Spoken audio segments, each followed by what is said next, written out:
নমস্কার student, welcome to my channel.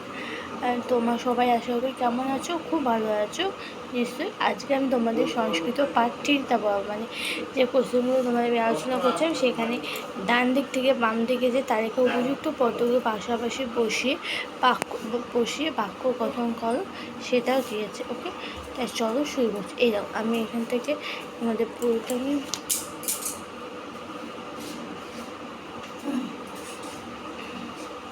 এই যে ডান দিক থেকে বাম দিক থেকে তালিকা উপযুক্ত পদগুলো রচনা করো। এই যে ডান দিক থেকে বাম দিকে এইগুলোকে বাক্য গঠন করতে হবে। এটাই আমি তোমাদের দেখিয়ে দিয়েছি, ঠিক আছে? এই দেখো, ভালো করে দেখে নাও তোমরা। এই যে এত ছাত্র অরঙ্গিতারা ইদং ফরম এশিয়া মল্লিকা ইয়ং মার্জনে এতানি বাক্যানি সা শিল্পা তদ অষ্টম সহশিক্ষক অনি পুস্তকিনী ও তস্মিন বিদ্যালয়। এবার হচ্ছে সংস্কৃত অনুবাদ কর। সংস্কৃত অনুবাদটা তার নাম মহিতা দেবনগর পারবে নিশ্চয় অগা তার নাম এটা তো এই যে দেখে না ভালো করে বন্ধুরা।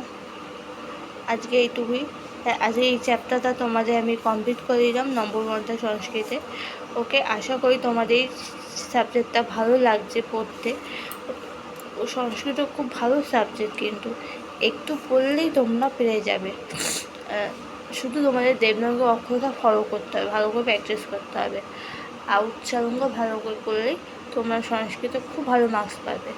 ওকে, যদি কোনো কিছু অসুবিধা হয় সংস্কৃত বুঝতে, আমাকে তোমরা কমেন্ট বক্স করো, আমি তোমাদের সব জানিয়ে দেবো।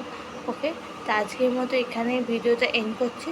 ভালো লাগলে ভিডিওটা লাইক, শেয়ার, সাবস্ক্রাইব করে দিও। আর প্লিজ চ্যানেলটাকে সাবস্ক্রাইব করা যায়, পরবর্তী ভিডিওটা তোমাদের কাছে পৌঁছে যাবে। আর বন্ধুদের সাথে বেশি বেশি করে শেয়ার করো। ওকে, আজকের মতো এখানে এন্ড করছি। পরের দিন নেক্সট ভিডিওতে দেখা হচ্ছে। Tata, bye bye.